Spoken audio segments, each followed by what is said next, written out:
En nombre de la Asamblea, On behalf of the Assembly, I thank the President of the Republic of Burundi for the statement just made, and I request protocol to escort His Excellency. The Assembly will now hear an address by His Excellency Alexander Vučić, President of the Republic of Serbia.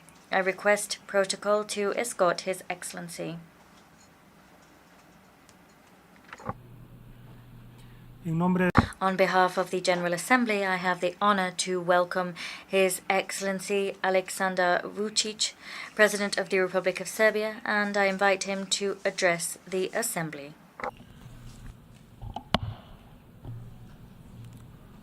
Mr. President of the General Assembly, Excellencies, ladies and gentlemen, I stand before you as the representative of a free and independent country, the Republic of Serbia, which is on its EU accession path, but which at the same time is not ready to turn its back on traditional friendships it had been building for centuries. I want to raise the voice on behalf of my country, but also on behalf of those who today, 78 years after the establishment of the United Nations, truly and equally believe that the principles of the UN Charter are the only substantial defense of the world peace, right to freedom and independence of nations and countries, but more than that, they are the pledge of the mere survival of the human civilization.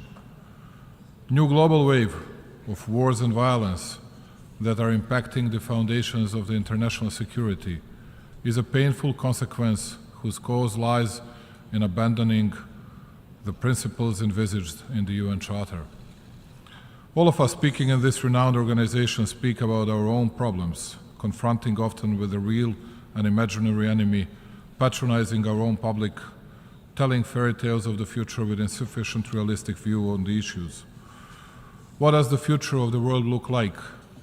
Even though all of us listened the words of the Secretary General, not many were actually heard. And almost not a single word's news conveyed his words of warning.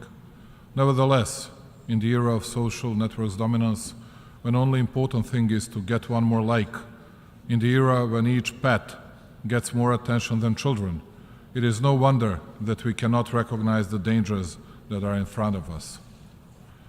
As the president of one not so big country, I cannot and I have no right to speak about relations between great powers. It is neither my job nor I could do that. But I can and I will speak about how inobservance of the international public law can bring horrible consequences. The attempt of cutting my country into pieces that had formally started in 2008 by the unilateral declaration of independence of so-called Kosovo has not ended yet. Precisely the violation of the UN Charter in case of Serbia was one of the visible precursors of numerous problems we are all facing today, and that go far beyond the borders of my country and scopes of the region I come from. Broadly observed, since we last met in this hall, the world is neither a better nor a safer place. Quite the opposite. Global peace and stability remain under acute threat. We continue to face problems related to energy security, financial instability, as well as security and disruptions in food and medication supply chains. Not only have we not found solutions to many problems, but they have become more numerous and some of them have even grown more complex. I also spoke about how nobody here listens to anyone and does not strive for real agreements, and in the meantime we started to talk even less and less. It is as if virtually all, guided solely by their own interests, entrenched in their positions, have given up on seeking compromise solutions. Ladies and gentlemen, while for 3 days in a row we pledge from this place to respect of principles and rules of the UN Charter, precisely violation of the respective is rooted in most of the problems. In international relations and implementation of dual standards is an open invitation for all those who strive to achieve their interests through war and violence by violating norms of international law, but also basic human moralities. All the speakers so far, and I believe all who will speak after me, spoke about the necessity of changes in the world, underlying their country as the example of morality and commitment to the law and world justice. Today, I will not speak a lot in superlative about my country, about the growth of salaries and pensions, hundreds of kilometers of constructed highways and railroads, newly built hospitals and schools, science technology parks, the Artificial Intelligence Institute, because it is a natural thing that I protect its interests and that I love it more than anything in the world. But I will speak about principles which had been violated and which brought us to the situation in which we are today, and not by the small ones, who are often the target of the attack, but by the most powerful countries in the world, especially those who gave themselves the right to lecture, each from its own angle on politics and moral to the whole world. Here, in this hall, only 2 days ago we could hear from the President of the United States the most important principle in relation between the countries, the respect for their territorial integrity and sovereignty. And only as the third most important factor he mentioned human rights. And it seemed to me that everybody in this hall could support it. I, as the President of Serbia, supported that with unhidden jubilance. The only problem in all that was the fact that few hours after his speech, I had to see in these premises the President of the so-called Kosovo, who is considered by the most powerful part of the West the President of an independent country, originated, by the way, by the secession of the territory of the Republic of Serbia. At the same time, only a few meters away from this hall, the German minister said that Germany firmly observed the UN Charter and UN decisions and documents, and that it would never give up on it. All that would be nice if it were true. Namely, almost all Western powers brutally violated both the UN Charter and the UN Resolution 1244, which had been passed in this renowned organization, as they denied and violated precisely those principles they are defending today. And it happened 24 and exactly 15 years ago. For the first time, unprecedented in the world history, the most powerful 19 countries made a decision without involvement of the UN Security Council. I repeat, without any decision by the UN Security Council, to brutally attack and punish a sovereign country on the European soil, as they had said, to prevent the humanitarian disaster. They didn't laugh out loud when Russian president used the very same words justifying his attack against Ukraine. They forgot that they themselves had used the same narrative, the same words, and the same explanations. Whereby, I would like to inform you that Serbia had not stepped its foot in the territory of some other country, nor jeopardized its existence. But 24 years ago, the most powerful and the strongest 19 had no mercy with small Serbia. Even when they had finished this job. They said that the issue of Kosovo is a democratic issue and that it would be resolved in accordance with the UN Charter and other international law documents. And then, contrary to all, but absolutely all documents of the international public law, it occurred to them in 2008 to support the independence of the so-called Kosovo. The illegal decision on secession of the autonomous province of Kosovo and Metohija from Serbia was made a decade after the war conflict in our country had ended, without a referendum or any other democratic form for declaring their stances for the citizens of Serbia, or at least in Kosovo itself.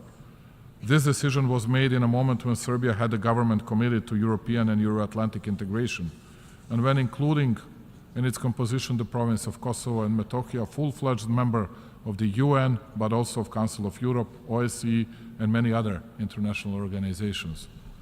Nevertheless, it did not prevent legal and political violence coming from those who are today at the forefront in lecturing from this place. Pointless and meaningless explanations like police terror that Serbian authorities had carried out in its southern province a decade earlier, humanitarian crisis expelling of the local Albanian population, were only a drop that spilled over the glass of lies and nonsense in order to justify the violence against a sovereign country and in order to undermine its integrity. Namely, since the moment of the victory of those 19 against small Serbia, 70% of Serbs from Kosovo have left their thresholds, and there are by 300,000 Albanians more than have ever been in Kosovo. Well, that much about the law, that much about the justice.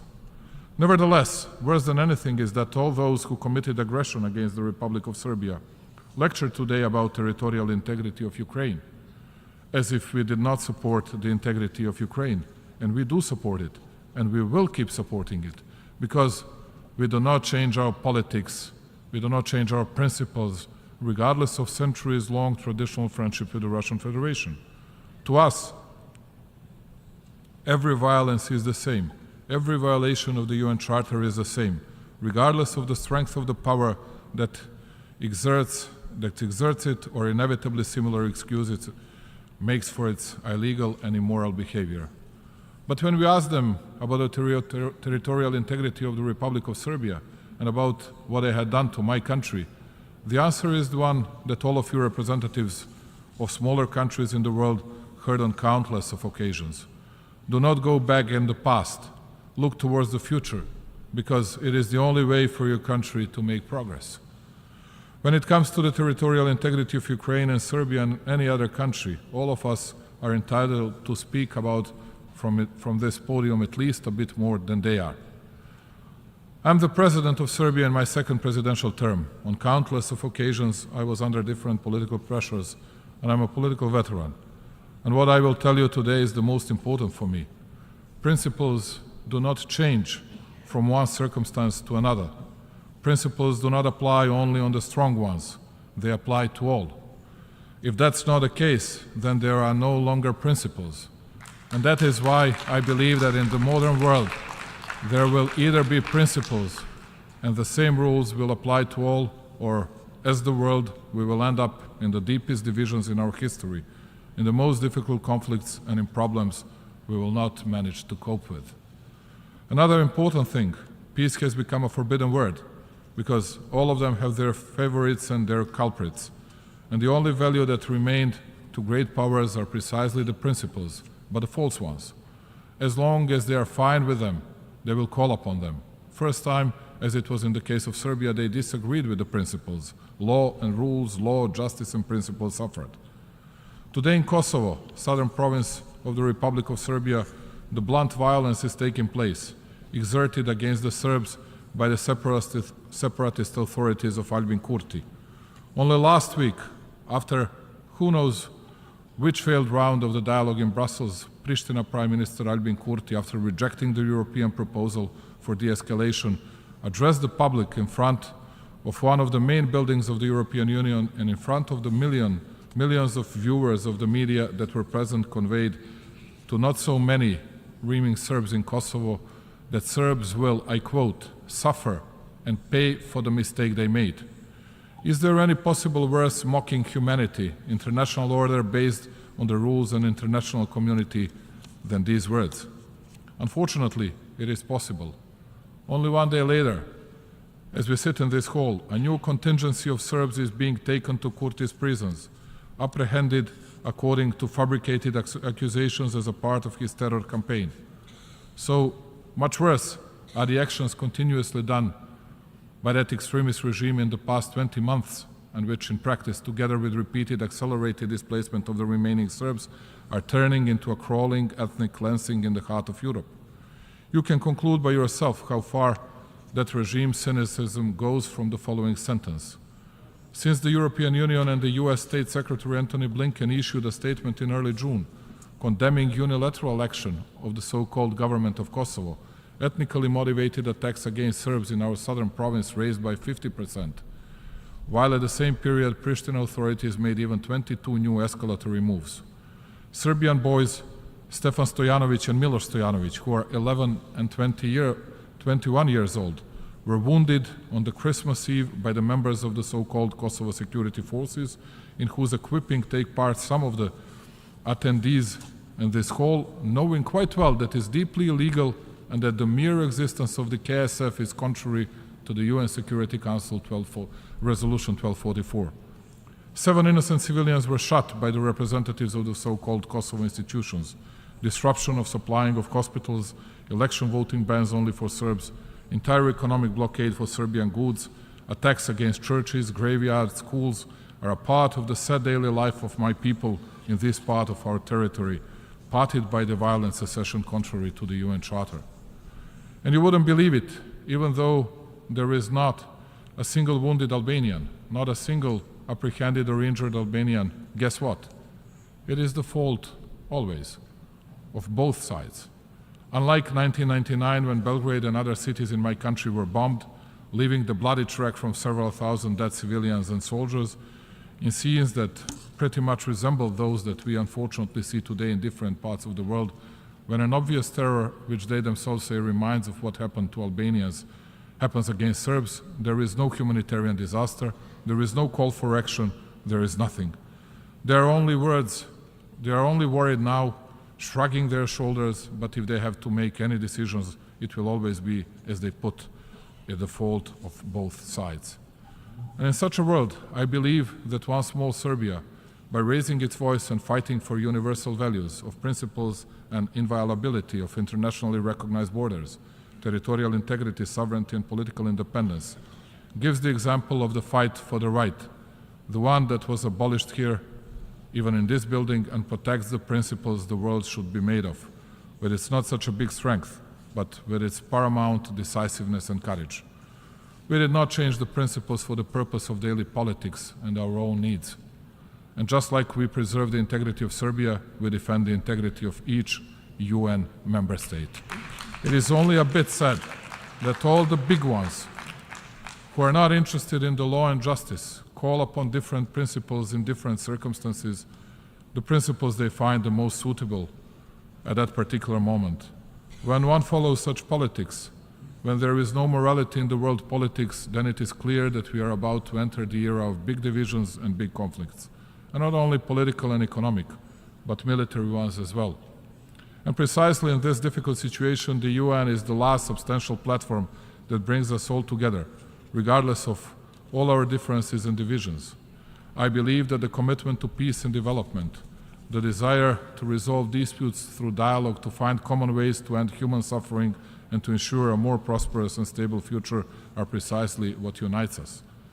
That is why we extend full support to all important reform processes of the UN organization itself, including the initiatives of the UN Secretary General. For preservation of global peace, and so that we all do not disappear in a Darwinist conflict led by great powers, it is necessary to join our forces, just like 78 years ago in common fight for international order based on the UN Charter. Ladies and gentlemen, respecting the UN Charter is not a choice, it is an obligation.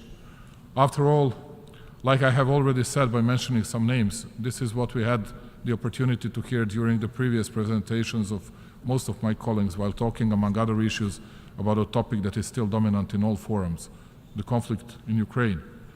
I will agree with them when it comes to the necessity of respecting the territorial integrity and sovereignty of Ukraine, which the Republic of Serbia has been consistently showing from the beginning. We have been making such appeals continuously for decades, but with a significant difference. Serbia supports the territorial integrity and sovereignty of all United Nations member states. I repeat, all member states. Therefore, it is hard for me to understand how some are still not acting in a consistent manner when it comes to the need to respect the territorial integrity of Serbia, and how they fail to understand that the selective application of principles leads to pronounced divisions, a lack of solidarity, and mutual understanding. However, I want to thank wholeheartedly to the global majority, significantly more than one-half of the UN member states in our example supports the UN Charter, and they do not support a violent partition of my country. I'm glad that for the majority of UN member states, double standards are out of the question. We are deeply grateful to all of you who selflessly support our efforts to preserve territorial integrity, thus demonstrating your commitment to the UN Charter. By safekeeping your borders today, you safekeep your borders and you preserve peace. On your behalf, as well as on our behalf, we will continue year after year to underline that defending the principles is the same as defending the freedom, independence, and peace. It often seems to us that the discussion with Pristina's government is more like a monologue than the dialogue, because it is hard to explain why after more than 10 years after the signing of the Brussels Agreement and taken obligation, the community of Serb majority municipalities has not been formed. The Republic of Serbia its government, and all the institutions are working in their full capacity on preservation of the dialogue with the Pristina under the EU auspices. It is our task. The dialogue is possible only in case that all of us, including also the European facilitators, adhere firmly to what had been agreed. Misbalance by which Serbia has to make concessions all the time is not leading towards the solution, quite the contrary. It often seems to us that the discussion with Pristina's government is more like a monologue than the dialogue, because it is hard to explain why, after 10 years, after the signing of the Brussels Agreement and taken obligations, that community of Serb-majority municipalities has not been formed. Like I have already said at the beginning of my speech, Serbia is on its European path, ready to change, reform itself, and to make progress. Today, Serbia has very good cooperation with the United States of America in almost all areas, and we believe that our relations will only be better in the future. At the same time, Serbia will cherish its big and traditional friendships in all continents, while being proud of its good relations with all the nations and countries in Africa, Asia, and Latin America. We do not divide people by the color of their skin or their religious affiliation. That is why our relations with the People's Republic of China, Republic of Korea, Japan, many Arab and other Muslim countries are at the highest historical level. We don't cut our important and historical ties with Russian Federation as well. Believing that the dialogue is the only way for finding the compromise solution, Serbia remains committed to this process in the aim of providing peaceful coexistence of Serbs and Albanians. Peace and stability of the region have no alternative. It is with that belief that we approach to all discussions facilitated by the EU. As many of you maybe know, different interpretations of history are the cause of many disagreements and open issues, not only in our region. I believe in future, and I believe that by using joint efforts, we still have the capacity and ability to try to overcome differences and focus on what connects us, care for well-being of our nations. We want to build bridges, not walls. We need to look towards the future. We need to move forward, to use every chance for economic growth, connectivity, and exchange of ideas. Today we have common toll collection from Belgrade almost to the Adriatic Sea, and soon we'll have it to the Aegean Sea. We open borders in the Balkans, we open labor market and enable free flow of people, goods, and capital. Precisely this was the guiding star and initiator of the Open Balkan Initiative, which has given concrete results so far and strengthened regional ownership of the processes of the economic connectivity of the region. The Open Balkan improved also the political atmosphere. We have such approach to all our neighbors, and our key interest is to preserve stability in the region and turn towards as intensive cooperation as possible in all areas. These processes are certainly an inseparable part of our strivings to become a full-fledged member of the European Union, which is at some time one of the key priorities of our foreign policy. Precisely this was the guiding star and initiative of the Open Balkan Initiative, and it gave us concrete results. And we have such approach because priority certainly does not exclude our commitment for cooperation, development, and deepening of relations with traditional friends from all parts of the world, from the region in particular, where we remain reliable and responsible partner. We will strive to strengthen existing and build new friendships, both bilaterally and through participation in initiatives and fora of different regions all over the world. The latest confirmation that the geographic distance should not be a barrier for cooperation is recent accession of the Republic of Serbia to the Treaty of Amity and Cooperation in Southeast Asia TAC. Additionally, we are proud for being given a unique opportunity that the spirit of friendship I speak about is to be felt in Belgrade, which will host the specialized exhibition Expo 2027.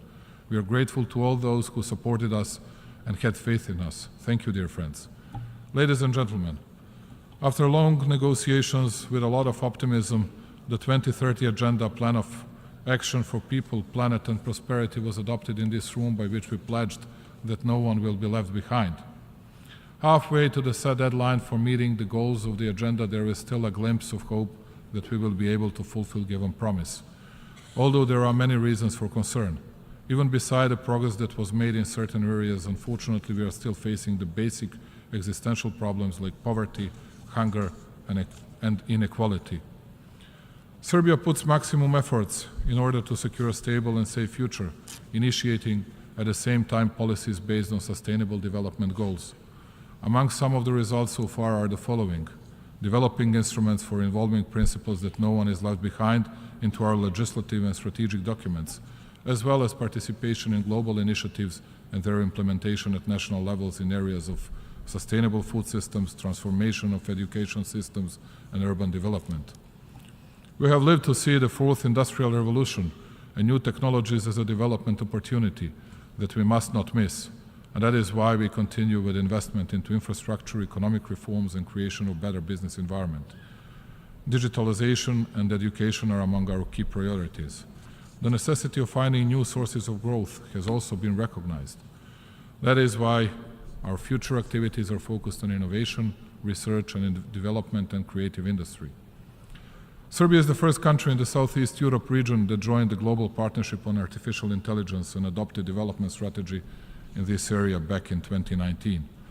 Bio4 campus is being built. It is a unique multidisciplinary complex for research and development in natural science, which should become one of the key bioeconomic hubs in Europe. We firmly believe that knowledge and science play one of the key roles in accelerating activities towards implementation of the 2030 Agenda. Therefore, I am proud that at the proposal of the Republic of Serbia and like-minded countries, the ANGA adopted a resolution declaring the period from 2024 to 2033 the International Decade of Science for Sustainable Development. We do all this for future generations. I believe that involvement of the young ones into the implementation of the 2030 Agenda is an important prerequisite for its success, because beyond any doubt, the young ones are the most important development engine of every society. Excellencies, I believe that we are all aware that there is no development without peace. Just like Nelson Mandela said, peace is the greatest weapon for development that any person can have. We must believe in that and work together on it. Conditio sine qua non is, first and foremost, conversation, to listen and to try to hear and understand each other. There is no alternative to peace. Finally, I want to take this opportunity to invite the representatives of all UN member states to take part in World Exhibition Expo 2027 in Belgrade, Serbia's capital, a cosmopolitan metropolis with 2 million inhabitants, is your home, and we extend the welcoming hand for participation in the freest and most diverse international exhibition so far. Come to Belgrade to celebrate the humanity together. Now I know that I spoke much longer than I was asked to do, but have to say that I gave the same right to me as those big powers gave it to themselves. Thank you very much for listening to me.